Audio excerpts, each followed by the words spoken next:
Okay, again, welcome everybody. So glad you're here.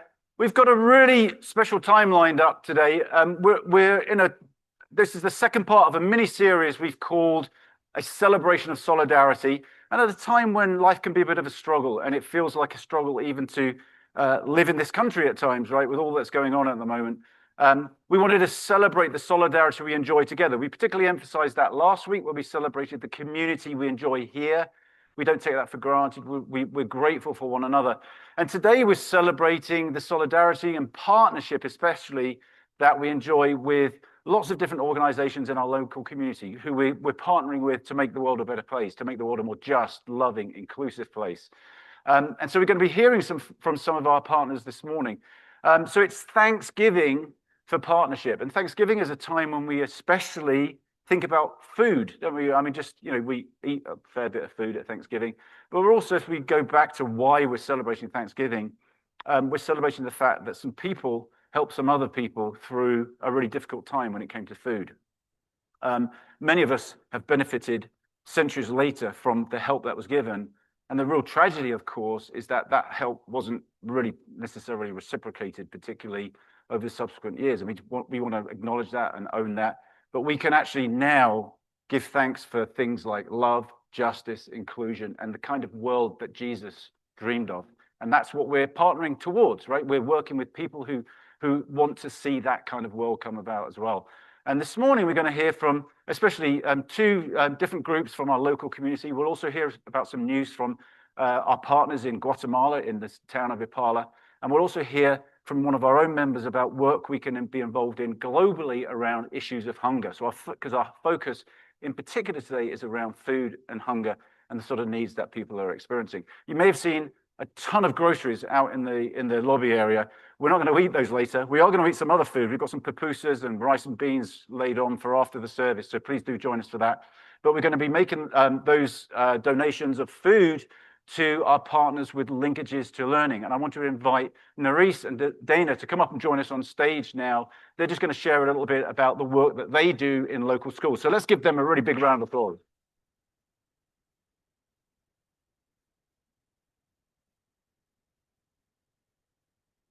So thank you so much for joining us. I'm actually going to just show a few slides, if this works. Or I've got to turn it on first.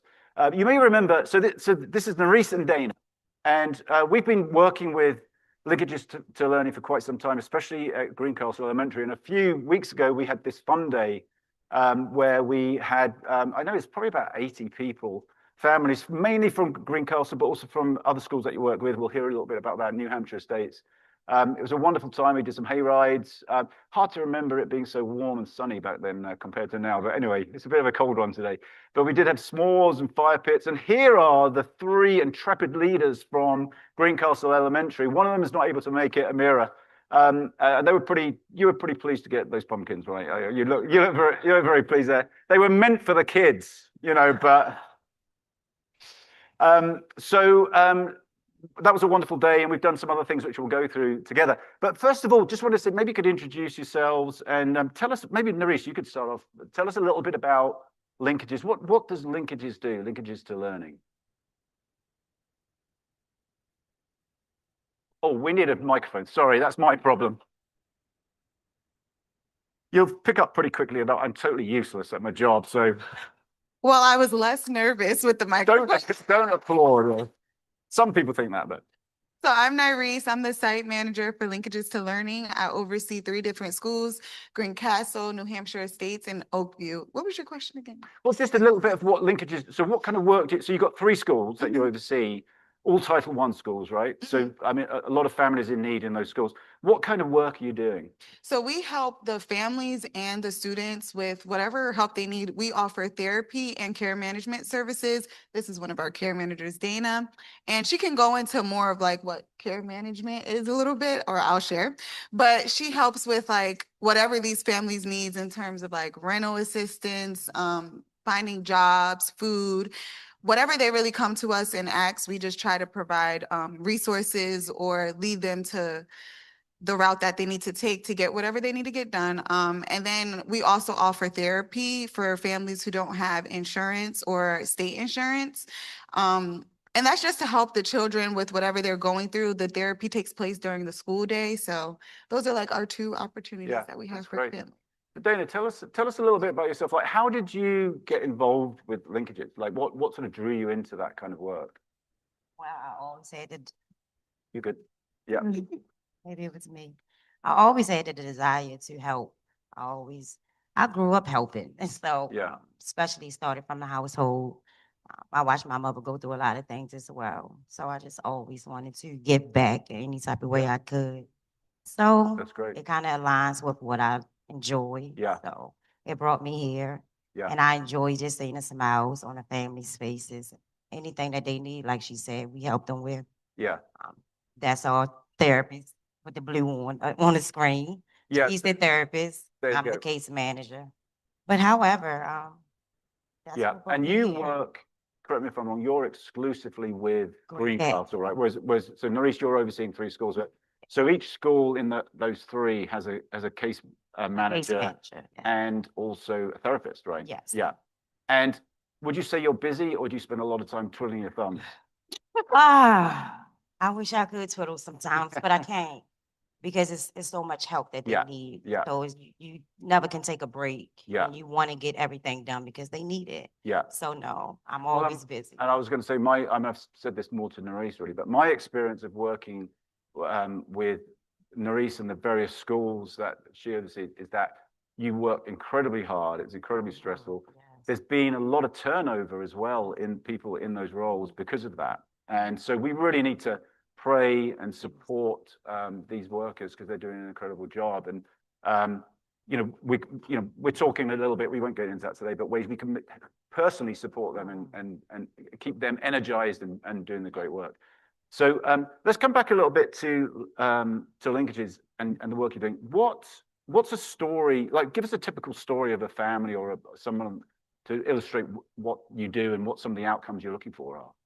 Okay, so like one of the families, this is a recent situation. ICE has been all over the place, taking families, fathers specifically from their children. So in one of these families, their dad or husband was taken, and the mom needed to pay her rent bill. We were able to covered her rent for this month, and now we're just trying to find other resources to help her for the upcoming months. So outside of just dealing with the fact that her husband has now been detained, she's also just trying to manage because she has children and things like that. And it's hard for her, even when she'll come to us, she's able to finally express, but lots of times she says that she can't even express her feelings because she also has her child looking up to her, and she doesn't want to put on extra pressure and stress dealing with the situation. So these are the kind of things that we go through on the daily basis. They come in at any time, all times. And from the beginning, I told her, I was like, just expect your families to come in crying. And it's just something that we have to deal with. So that's why it's important to choose people who are also like patient and caring to deal with these families, because they come in, they're stressed, overwhelmed, and they need a lot of help. Yeah, thanks for sharing that. So you're in the thick of it in terms of what's going on in the country at the moment, especially with the changes over the last year. Yeah, we really are. And I'm seeing that it's going to be more and more issues to occur. We're thankful, super, super thankful for this community because it started out as just toiletries. And at the time I was just like reaching out. I started in May. So I think that there was someone else that was over your position, but I ended up reaching out to her, and she relayed you to me. And from there, I was like, oh, okay, I was just calling for toiletries, but we met Matthew and we came up with all of these ideas. And now I feel like he is a little bit a part of linkages, really, because he's been so helpful. I'm not getting paid. So we're very thankful. Yes, There's been so much that Cedar Ridge has provided for us, even just the ability for the families to come here when they did and just have that moment. And they were so grateful. They were like, oh my goodness, it's so beautiful. They felt like it was a nice little outlet. So we do appreciate it all. But I think the huge takeaway from it all is just that these families cannot advocate for themselves. There are a lot of immigrants. So the fact that we are able to and we have voices, please reach out to your representatives and share these stories with them and let them know that these families need the help. That's the best part that we can do. Although I'm very thankful for everything that this community does, I think just reaching out to the representatives. Yeah, and letting them that's know. well said. So, I mean, some of that is we want to be about justice, right? Changing the system to make it more equitable, make it more inclusive, make it fairer. And we want to be part of that, you know, committed to that as you are. And then at the same time trying to help the current situation where people are really hungry. You know, we actually did a maybe you can advance the slides, Greg. My clicker's not working here, but we did a food. If you remember, we got a delivery of food when we did our full day of service, you know, a few weeks ago, and collected all this food. We packaged it. You can just keep clicking through those, Greg.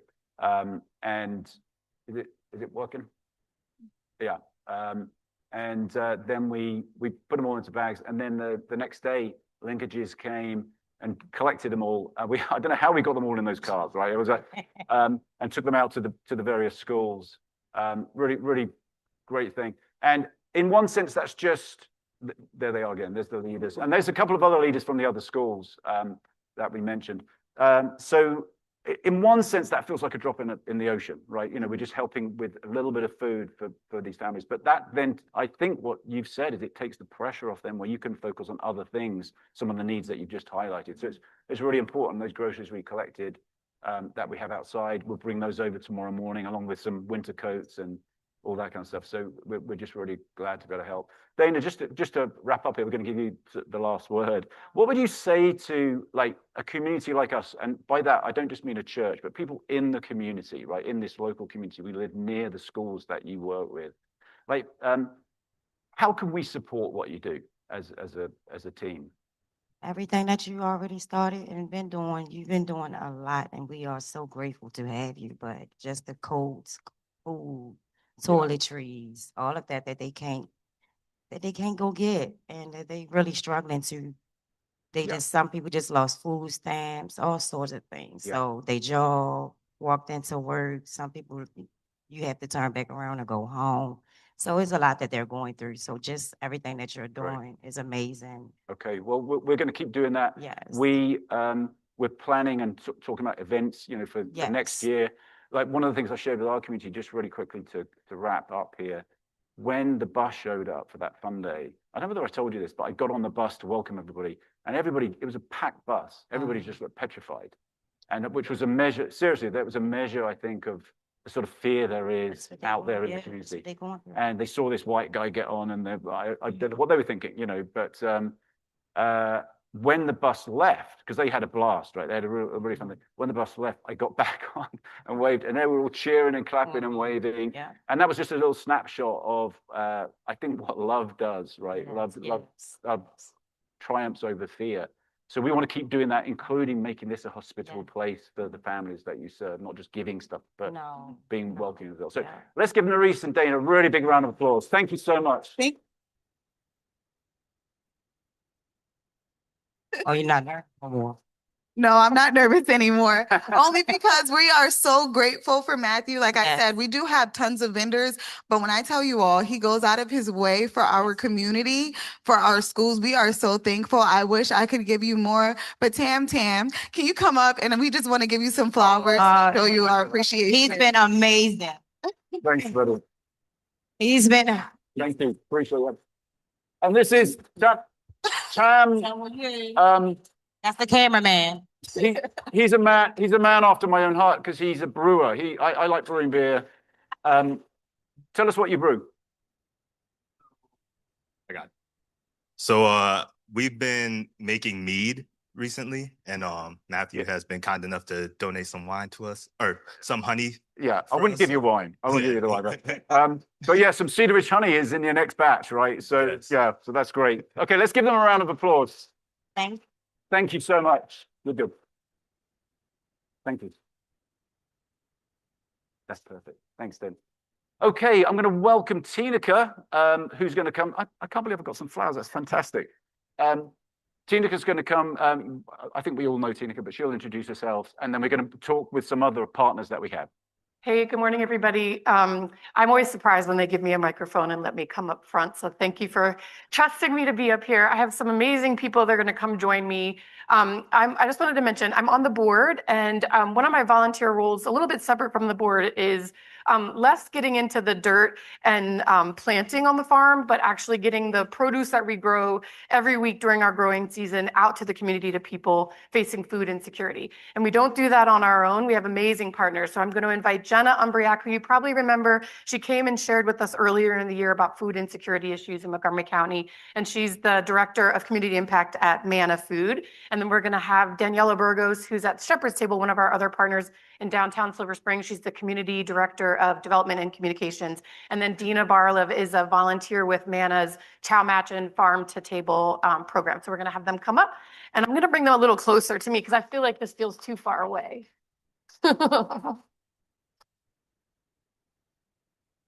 Thank you. And I can't do like Matthew and memorize questions. I have to bring my little cheat sheet up. So I'm going to do that. So I'm going to try to use the clicker, but Greg can work with me if it's not working. So thank you guys very much for coming up front and being willing to share with us a little bit. I've been told I have 15 minutes tops, and I'm going to really try to stick to it. So I'm going to ask Jenna to share a little bit first, kind of similar format to introduce yourself, of course, and we've met before, but for people who weren't here when you shared with us earlier, a little bit about your mission statement at Manna and the work you do. Good morning, everybody. It's always a pleasure to be here at Cedar Ridge. Jenna Umbriak, Director of Community Impact at Manna. Manna Food Center has been working in Montgomery County for 43 years now. We are the central organization promoting food for all in the county. We distribute food directly to the public. We share food with our peer organizations, and we advocate for systems change so that hopefully 43 years from now, Manna does not exist. I love it. And then Danielle, if you could share the same thing about Shepherd's Table. Absolutely. Good morning, all. Daniela Burgos from Shepherd's Table. I'm the Director of Development and Communications. Shepherd's Table also is celebrating 43 years, specifically in downtown Silver Spring. And we provide daily meals to people that are food insecure, but specifically at an intersection where they are also experiencing homelessness. And we provide additional resources to them during a time that can be quite scary. And so with wonderful partners, we are able to work with them to focus on food, but then hopefully focus on other things to get them on a pathway that is really for lasting well-being. Thanks. And then I was going to just say, I'm going to kind of bounce back and forth between Jenna and Daniela to start, and then Dina's going to close us at the end. So I'm not ignoring her as I go back and forth. But Jenna, if you could tell us a little bit about the community, the community members you serve, and then maybe touch a little bit on federal government policies that are recently impacting the community members that you serve. Sure. So we serve anyone in Montgomery County who has a need for food. We actually don't have an income qualification anymore. We got rid of that sometime in the middle of the COVID pandemic, and we've decided not to bring it back. So if you are a county resident and you have a need for food assistance, you can call us. Of course, we know that people of color are disproportionately impacted by issues like food insecurity. So a large percentage of people we serve identify as Latino. And we also have a large percentage African and African Americans, small percentage, about 9, but it's growing, of Asian Americans as well. So it certainly represents the full mix of people we see in Montgomery County. It's obviously a very diverse county, and we have a very diverse clientele. I would say the biggest barrier people have to food access is economic. Even before all of what is currently happening, we know that the self-sufficiency standard for Montgomery County, which is a measure of how much it costs to live here without seeking external support, for a family of 4 is about $125,000. And that was 2 years ago. So we know it's higher now. And so we're there to provide some additional support, take a little bit of pressure off that monthly food bill. I actually don't usually bring notes, but I did today just to remember all the different ways that the federal government is currently impacting our work, the most explicit and also somewhat implicit ways, or less clear. So certainly we've had the layoffs and furloughs and grant loss that's coming from the federal government, which has left a lot of people out of work. So that's, I think at last count, it was about 8,500 people in the county had lost their jobs directly as a result of the federal layoffs. But of course, that also includes a lot of people who are contractors with the federal government who support federal government workers in different ways. Then we were hearing about this earlier from our friends at Linkages, immigration enforcement. It's causing a fear of seeking services and a fear of going to jobs. So that's causing an issue, and including agriculture. So in terms of like how this is affecting the food system as a whole, that's certainly an impact as well. Then you touched on the SNAP eligibility changes. So there's been a dramatic change in eligibility guidelines, and we're seeing a lot of people who are now losing SNAP benefits. In particular, refugees and asylees are no longer an eligible category for SNAP. And then we're seeing a lot of additional work requirements for veterans, people who are unhoused, and individuals who are now, I think it goes up to 65. You have to be working or showing that you're working. So a lot of people are just losing SNAP benefits. Also because of the additional pressure on the state to spend money on the benefits themselves and also the administration of the benefits, we're going to see more of that. The state is not going to be able to keep up with the cost that they're going to have to put into the program. So I'm anticipating a lot more people losing benefits or seeing their benefits reduced. That also impacts retailers and farmers who depend on the income that comes from SNAP.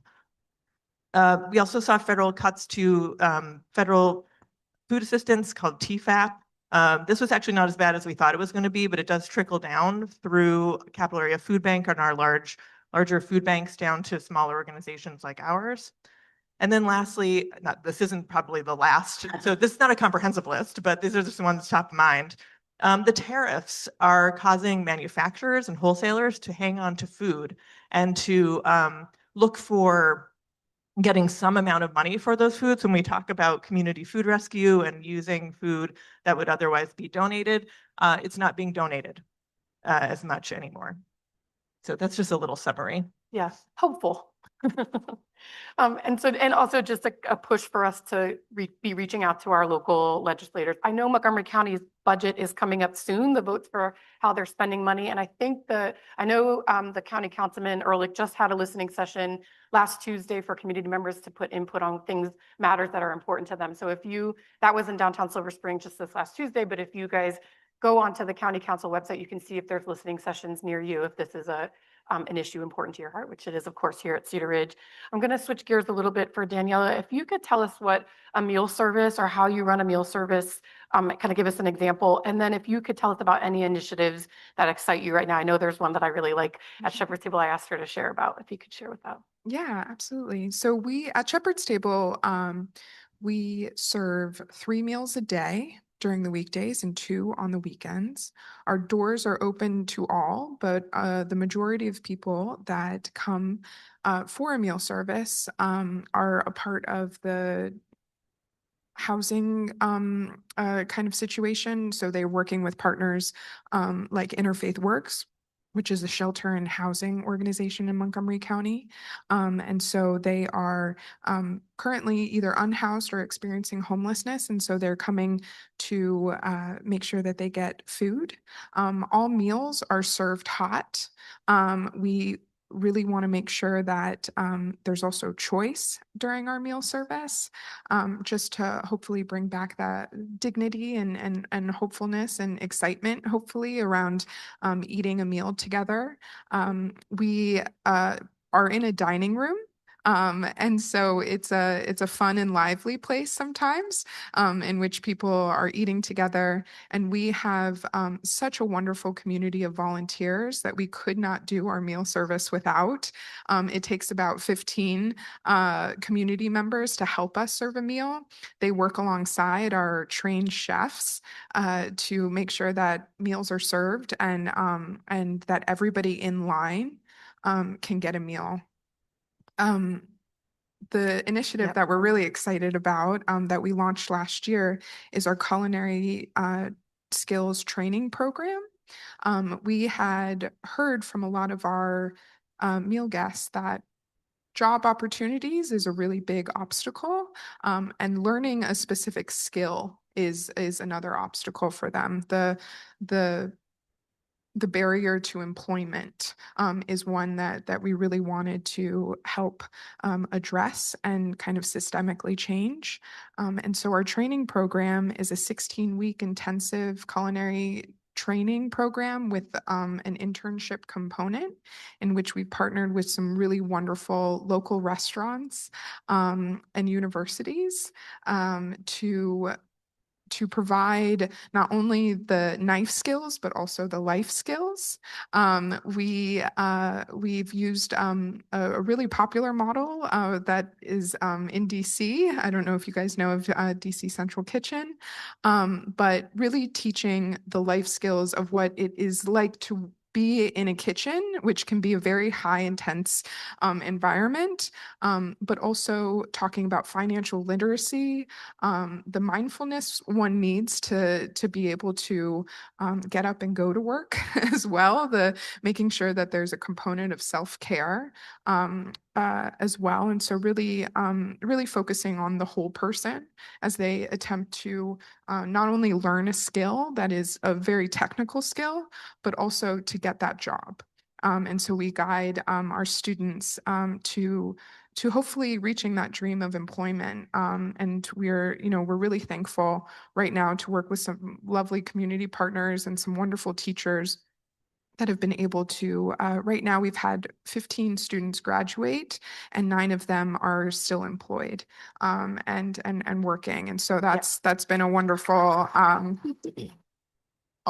initiative that we hope to continue. And yeah. Love it. That's one of my favorite programs. I'm going to have Jenna answer one more question. Could you just tell us a little bit about what food justice means to you? It's a big question, but you have to keep it short. And then we're going to move to Dina, and she's going to tell us a little bit about her volunteering, and then we'll wrap up. Yeah, I would say it's simple. Food is a basic human right. And for me, food justice is creating a world where people have the ability to realize that right. Yeah. I think we all agree with that here. I went to a recent, there was a collaboration meeting between Shepherd's Table and Manna a week or two ago called the Montgomery County Food Justice Coalition meeting. It's kind of a grassroots or working group getting together to get voices from the community about these issues. And the 3 things they talked about with food justice is equity, accessibility, and agency. So having choice and being able to get the foods that are important to your culture and your family. So we're gonna wrap up with Dina. Dina is my favorite Manna volunteer. We meet regularly on Saturdays here to get our produce out to mostly to Kingdom Fellowship, a big food hub over in Calverton. She is the most peppy volunteer. She's always smiling. She's met my mom, my husband. She chit chat. She told me about her travels. Stephen, she have connected as educators. She's a fabulous volunteer. She's going to tell us a little bit about what made you start volunteering with Manna's Chow Match and food to table program. And then if you could tell us a story about kind of your favorite moment. There's some pictures of her. She's a very dedicated volunteer. And then we'll wrap up. Hello, everybody. So happy to be here and to meet you. I didn't know this building existed. I've just gone back and forth to your barn. I got involved with a program of Manna's, which at the time was called Community Food Rescue, about 7 years ago. And I was a recently retired teacher. I was dealing with some major health crises in my family, so I had time away from school to get involved. And the idea was to try to minimize food waste, which, as we all know, is a major problem in our country. But my role was not to be a program person or an idea person or a budget person, but just a food runner. And at the time, and still today, there's an app called Chow Match, and you can just download it on your phone. And the programs that have food to share post what they have, and then recipients who want it post that they want it. And then you as a volunteer log on and you see, and it could be anything from Einstein Bagels, has bagels to donate to a men's shelter in Rockville. It could be, oh gosh, I can't think of all the thousands of things I've done. They're all very creative. 7-Eleven for a long time at the end of every week or beginning of every week, sandwiches and snacks and things that were getting ready to expire could be donated to a shelter, but we also did much bigger things. This is a picture of a woman who's a cancer patient in our neighborhood, and we were able to bring her weeks worth of food at a time. So because she had no transportation and she had health issues. So lots of stuff like that. But my favorite, absolute favorite, is your garden here at Cedar Ridge. How many of you work in that garden? Oh, so most of you, yeah. And you know, this is food justice. And so as Tanika said, we come here in the morning and we load up my little Subaru and we drive a few miles away to Kingdom Fellowship in Calverton. And I want to say something that all of these organizations have in common, including linkages, which I have linkages to you, linkages, we'll talk. Because all of these organizations are really, there are partnerships that you wouldn't even imagine. What I will say is the guiding principle is agility and flexibility. The changes I've seen in Manna programs in the last 7 years are just stunning. So it used to be a Kingdom Fellowship. You'd get there and it looked like TSA on a really busy day. Cars lined up like this, probably waiting for hours to just receive food. And they don't do that anymore. We still pick up the food from here, but we take it instead to their market. And you were talking about dignity and choice and agency. So instead of people lining up like, you know, people begging for food in a way, they're shoppers. The parking lot is not crowded and I guess they have an appointment and they go and they shop for the foods that are good for their families.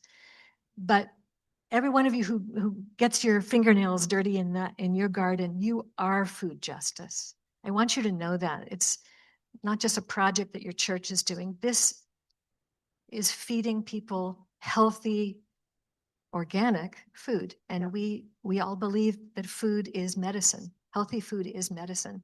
So know that the work that you're doing, the ripples are huge, and we're so grateful to you. And it's really fun working with you guys. Yeah, thank you. So I just want to say, just like Matthew, we're so thankful for your partnership. If every time Dina texts after a run, I tell her thank you so much, and she tells me food is medicine, and it makes me get a little teary every time. So if you want to help here at Cedar Ridge, of course, volunteering on the farm during our food, our growing season, you can always help me meet fun volunteers like Dina to get food out to community hubs. You can come with us to Manna's Choice Market and do our pop-up farmers market on the weekends. And then if you want to, you can come with me down to Shepherd's Table. I'm going to be there on Monday, December 8th, serving dinner, but I go about every 3 weeks, so you can always grab me and join me out. We'll go together. It's not as scary to go there the first time together. Please give them all a big round of applause, and thank you guys so much. And then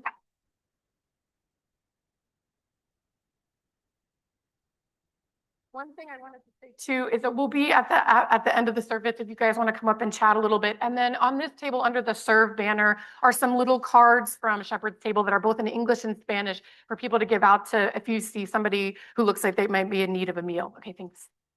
Yeah, let's have a big round of applause for Tinika as well.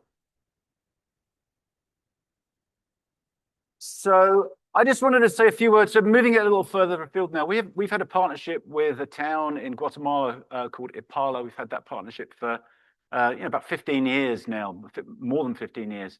And food has been a big part of that, helping people eat. And we do lots of other things as well.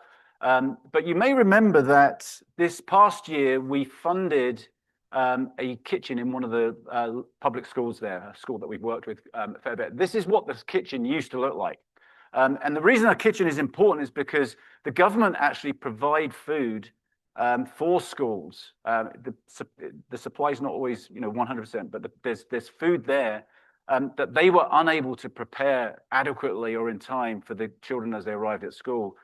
So many kids were coming to school hungry. And part of the problem was the state of the kitchen. So this is a picture of that kitchen. It's just in, it's just very, very basic and just wasn't sufficient. And so we were able to help them install a new kitchen. This is some pictures from when our team were in Guatemala this past summer. And you can see that that's the kitchen. It looks way better, a lot more facilities, and they are already feeding children as they come into the school in a just a way that they couldn't imagine. We've been in communication with the teachers from the school. This is a picture of those teachers at La Reforma, an elementary public school in Ipala, and they're just delighted at this new capacity that they have, because children need food, and so that they're not hungry, and they can learn more as a result of that, obviously, and that's the same in our own country. It's the same all over the world. So we're actually this coming year, so in 2026, going to support them to install 2 new kitchens in 2 other public elementary schools, and we'll communicate more about that in due course. We'll also be installing 30 new solar panels in homes. We'll talk more about that specifically next week, because we always we do it throughout the year, but we especially during the Advent season fund solar panels in Guatemala. We'll talk more about that. But just wanted to give you a little bit of an update on that. And to go a little further afield and think about hunger and food justice on a global scale, one of our longtime members, Dan Norell, is going to come up and join us. So Dan, if you want to come on up. Dan has worked for numerous agencies throughout his career. I'll let him introduce himself, and he's going to talk to us about how we can make an impact on global hunger. Dan, let's give him a big round of applause. Thank you. So I manage it, right? Good morning. As Matthew said, my family and I have been a part of Cedar Ridge for many years. Actually, on January 6th, it will be 28 years. So just January 6th, 28 years. I'm happy to share with you this morning for you to give a voice to food insecure children around the world. The 84, and let me say it again, 84% cut in international development projects at the U.S. Agency for International Development has negatively impacted a number of us here at Cedar Ridge, but it has been lethal to the poor. The Boston University Medical School professor estimates that 88 people per hour, 88 people per hour are dying from the budget cuts.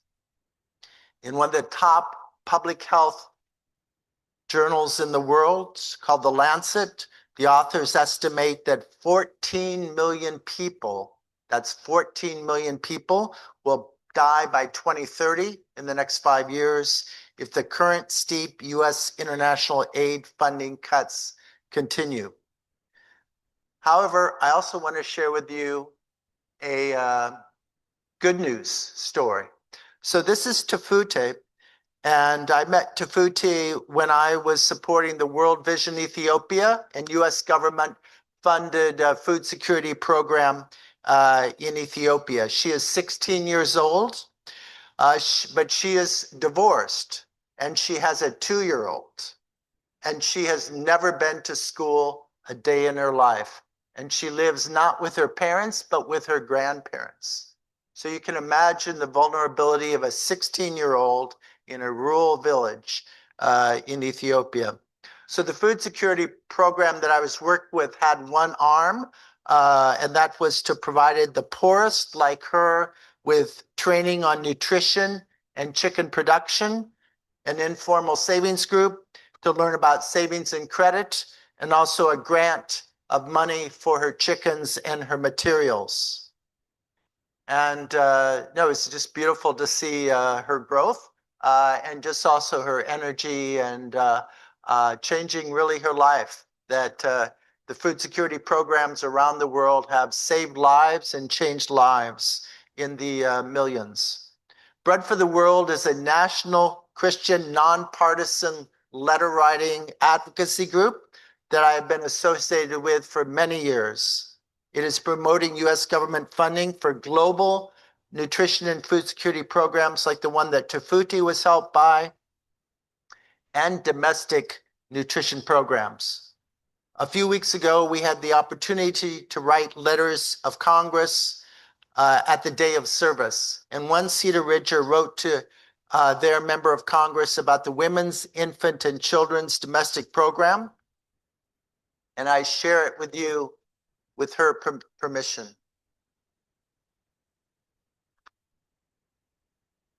It reads, whether from a fiscal, moral, or faith-based standpoint, the investment in children is more than worth it. As one of 3 children in an enlisted military family, the money to buy food and stay healthy was a constant concern. WIC was a lifeline for us. While the child in me did not appreciate having to go to get my shots, I did love having a full belly. As an adult, I am so thankful for the chance to have had a healthy childhood and to have grown up into a thriving adult. Please do all you can to preserve this and similar programs. Thank you for all you do for our state and country. Sincerely, Jessica Bailey. So today I invite you to write to your members of Congress. And this is what the request is.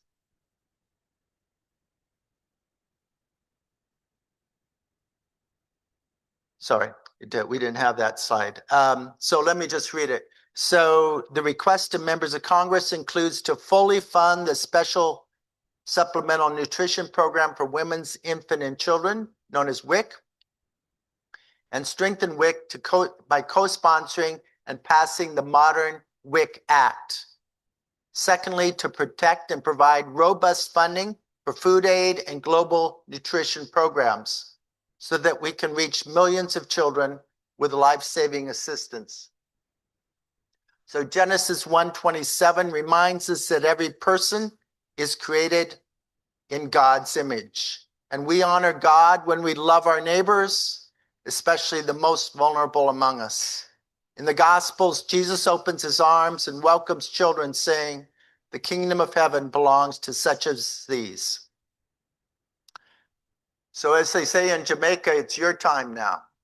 So these are your options. So you have 3 options as outlined by the handouts and also on these 2 tables that we have handouts, and it's on the screen. So if you want to take out your cell phone now, this is the time for offering.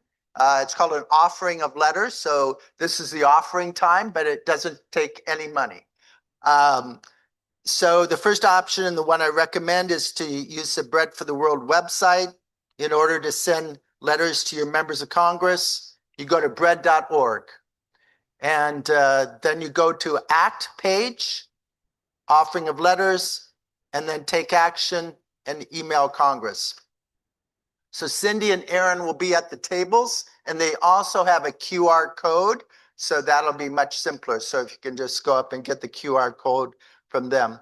The second option is to take 3 of the letters that are on the table that I printed off, say something personal, sign your name, and then write your name and address with your very best penmanship. Then leave the letters on the tables. You can do this during or after today's worship service. The third option is to take the 3 letters home, add your note, and mail them yourself to your 2 senators and 1 representative. We have a chance to leverage living in the United States to help save the lives of food insecure children and their families around the world. Thank you for considering this action.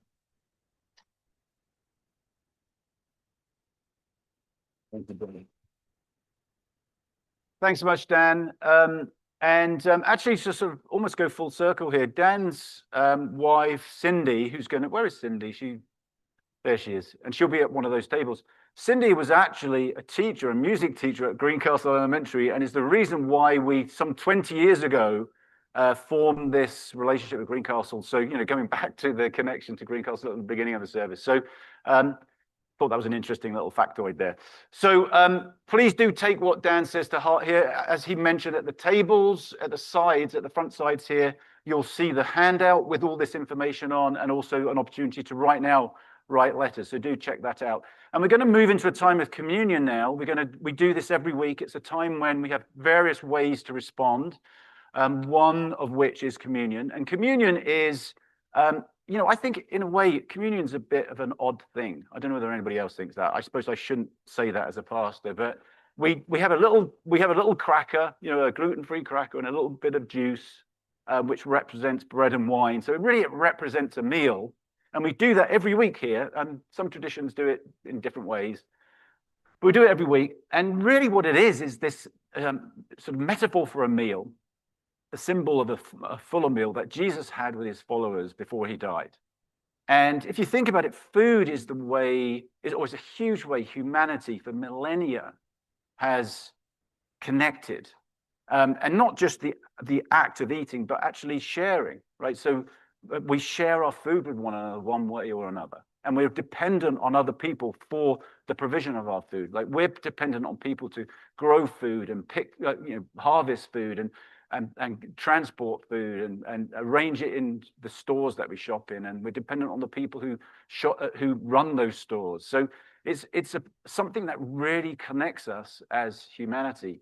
And there's Jesus enjoying this meal, his last meal, so it gets called the Last Supper, with his closest friends. And there's something very beautiful about that when Jesus says, remember this. So we're remembering that we have that relationship with Jesus. As we eat, we're symbolically celebrating the connection we have to Jesus and the connection that we have with one another. It's a connection that we might call divine, where life is being shared with us. Divine life is being shared with us. And it's also a ceremony that we might call very human, where we're eating together and celebrating the union, the connection, the oneness that we all have here together, and also remembering that that's true of humanity as a whole, even our enemies. And so that's something worth celebrating. That's something very hopeful. So let's eat and drink with hope this morning. You can come to the front or to the middle table. You can take the cracker and the juice and go and sit back down in your seat and have a private moment, or some people will stand around the tables and eat and drink together. That's great as well. Check out your program, the flyer you got. There's information there about other stations around the room, because you can write out a prayer. You can light candles at the back. Lots of different ways that we can respond together to what we've heard this morning and whatever is going on in our own lives at the moment. So I'm just going to pray, and then please come forward and take communion. God, we're grateful, we're thankful for all that we've heard this morning, both the things that are challenging and alarming and the things that are hopeful and encouraging. And we want to embrace both. We want to recognize and stare square in the face the challenges that we face, the injustice, the things that just are plain wrong. And we want to courageously look at them and not turn away. And we want to look at them with hope, with your love, which changes everything. Your love, which can